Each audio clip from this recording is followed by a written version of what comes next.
Cuba and the United States are in a new phase of political and economic confrontation that recalls the great days of the Cold War. But to understand this resurgence of tensions, we need to look back at a long history of breakups and attempts at reconciliation. Since the victory of Castro in 1959, Washington has seen the Cuban government as an ideological anomaly at the heart of the Western Hemisphere.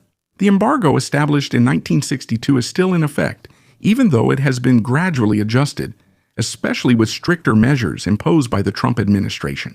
In June 2025, reversing Biden's easing measures, this embargo has structured American policy toward Cuba around two main points: economic strangulation and diplomatic isolation. A strategy that is reminiscent of what we have seen with Chavista Venezuela. Barack Obama in 2014 initiated a shift with the reopening of embassies, the resumption of commercial flights, and the encouragement of financial exchanges, which laid the groundwork for normalization. But the new American administration, marked by the appointment of Senator Marco Rubio as Secretary of State, puts Cuba back in the crosshairs. This tough stance is as much ideological as it is electoral, since his Floridian electoral base is largely made up of Cuban exiles.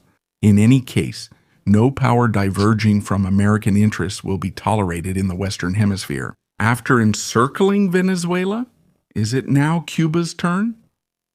The trigger for the current crisis is, of course, the fall of Nicolas Maduro, which happened at the beginning of 2026, and Washington claims it as a strategic victory, while its maritime blockade in the Caribbean has deprived Cuba of its main oil supplier. In 2025, Venezuela supplied the majority of the island's oil, up to 35,000 barrels per day, delivered to Havana, partially paid in kind by sending Cuban doctors, technical staff, or military personnel.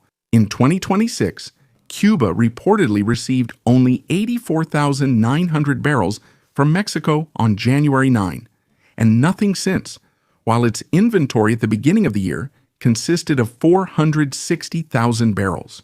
The Cuban economy, already weakened by the lack of tourism, is more suffocated than ever. Restrictions are in place, and the media report that Cuba's oil reserves could run out by the end of February. The United Nations warns of a risk of humanitarian collapse. The population faces endless lines in front of gas stations and services, recurring power outages, and paralyzed public transportation and services. And to the energy crisis is added the chronic shortage of foreign currency. The risk is that social tensions will worsen and test the political legitimacy of President Miguel Diaz-Canel, who is already being challenged within the Communist Party itself for his technocratic leadership and dependence on the military.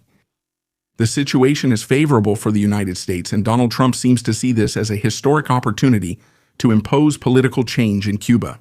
On January 29, the American president signed an Executive Order 14,380, declaring a national emergency. In response to the hostile policies and practices of Havana, which he described, I quote, as extraordinary threats to the security of the United States.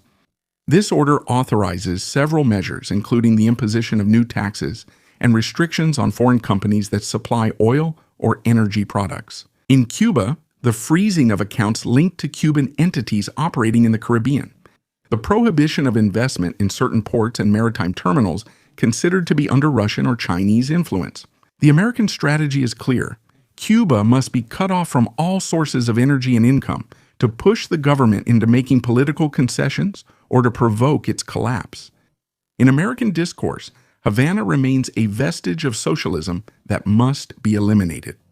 On February 1st, Trump did, however, mention constructive discussions with the highest Cuban officials, talking about possible agreements regarding humanitarian aid and the regularization of exiles wishing to return to the East. Not necessarily Trump, but his Secretary of State, Marco Rubio, Cuban-American senator from Florida. He sees Cuba not only as a symbol, but as a personal issue and a key area of electoral influence for Republicans among the diaspora, claiming that the collapse of Caribbean socialism would be a complete geopolitical victory. The United States, following the Bolivarian model, as with Venezuela, even with Denmark, the United States blows hot and cold. It is always accompanied by promises of normalization in the future. But the figure of the Cuban president Miguel Díaz-Canel could nevertheless help avoid a confrontation or a coup similar to what happened in Venezuela. Díaz-Canel is not a radical Castro supporter, but more of a technocrat. He supported and continues the actualization, the policy of economic liberalization started under Raúl Castro, although the economy remains mostly state-controlled. On February 5th, Díaz-Canel declared that he was willing to hold negotiations with the United States, announcing an imminent plan to address fuel shortages. On February 6th, his tone softened. Cuba is ready to discuss all topics without preconditions. This comes as the United States continues to increase the pressure. However, Díaz-Canel remains a figurehead of neo-Castrism. The real power in large parts of the economy remain in the hands of the Cuban military. The Cuban military is about 50,000 strong, supported by reserves, militias, and paramilitary forces, which could theoretically raise the numbers to 1 million thanks to compulsory military service, forged by a revolutionary legacy of resisting American influence for decades. However, its equipment is basic, if not completely obsolete, and counts for nothing. An extraordinary threat to the United States, but the military goes beyond simple defense, because, through Grupo de Administración Empresarial Sociedad Anónima, the business administration group of the armed forces, it controls and oversees key sectors such as tourism, logistics, imports, and infrastructure. And it is said to concentrate 40% of the gross domestic product in its hands, with total revenues 3.2 times higher than the annual revenues of the Cuban state budget. In response to the United States, the Cuban answer is, as often, limited, and recalls the case of Venezuela, with denunciation of the blockade, a call for international solidarity, and the reaffirmation of the right to sovereignty. The president has promised to resist until the last drop of blood, visiting armored units and military exercise areas to illustrate national preparedness. A communication stance internally, which fundamentally will not change the situation. What needs to be understood is that the Cuban defense strategy essentially relies on the armed forces population connection. A mass mobilization and a prolonged war of attrition, a doctrine similar to that of Chavista Venezuela, but with more equipment shortcomings. Let's be clear right away. Cuba has little chance of winning in a direct confrontation and is primarily seeking to deter any American intervention long enough to conduct negotiations. This also limits its response, but it may also be to its advantage in terms of de-escalation.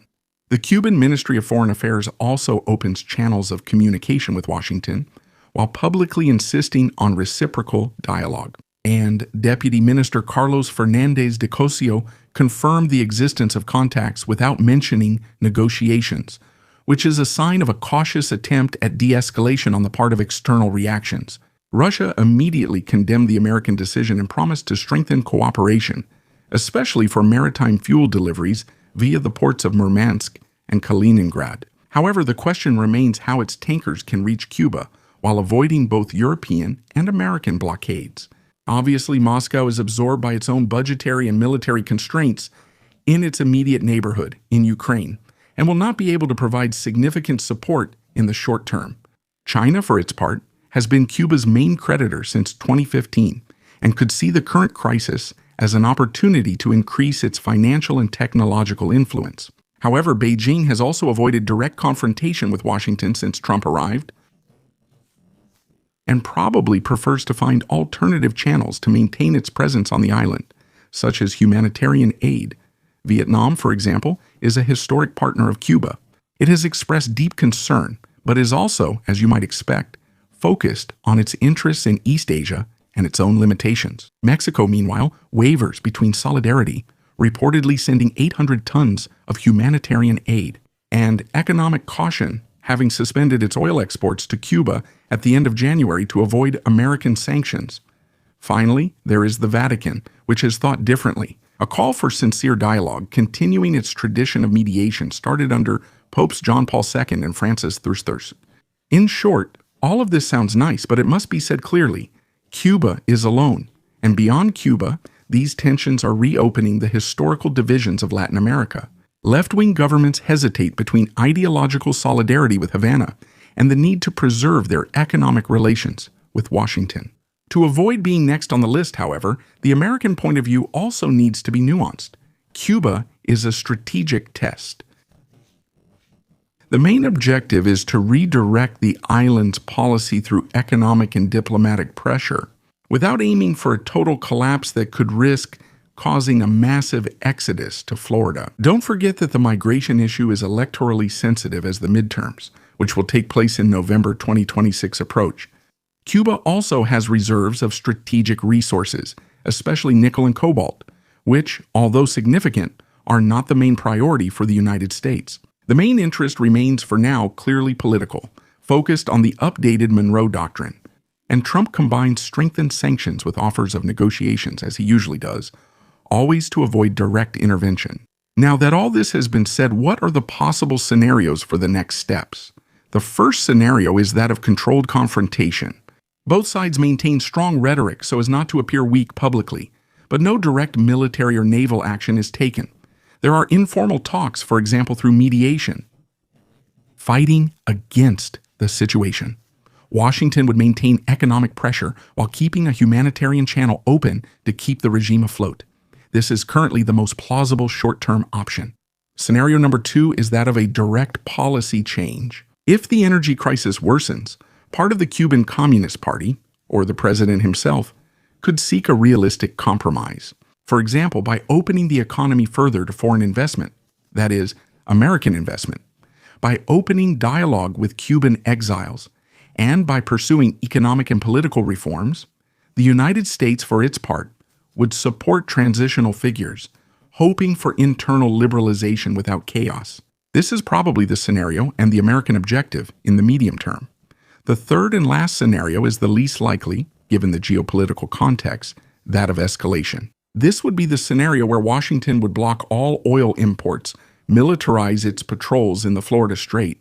Cuba could denounce a total aggression, would strengthen its military cooperation with Russia, China. The risk would then be that of a Caribbean crisis that would recall on a smaller scale the dynamics of 1962. A scenario, of course, that is unlikely, given the concerns of both China and Russia in their own spheres of influence, but also those of the United States, which are currently more focused toward Iran. The new phase of confrontation will likely unfold not militarily, but in financial, political, maritime, and informational spheres. The United States also has a powerful legal arsenal, backed by the United States Navy, to weaken those who would trade with Cuba. For its part, Havana is relying on popular resilience and diplomacy with southern countries, which remain limited, while hoping for a political weakening of Trump in the United States Congress. To be continued.